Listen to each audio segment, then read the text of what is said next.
Hello guys, good morning सबैजनालाई। आज चाहिँ मेरो डे अफ हो। त्यस पछाडि म चाहिँ अब आज खाना पकाएर खान्छु भनेर पुरै खानाहरू पकाउँदैछु। अनि आज चाहिँ मलाई कस्तो साग पनि खान मन लागिरहेको थियो, अनि त्यही मासुसँग हल्का साग पकाउँछु भनेर सोचिरहेको थिएँ।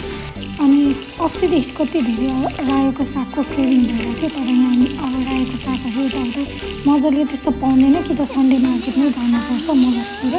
अनि जानु भ्याएको थिएन कामले गर्दाखेरि। अनि मैले चाहिँ यही साग भेटेको थिएँ, अनि यही साग लिएर आएँ।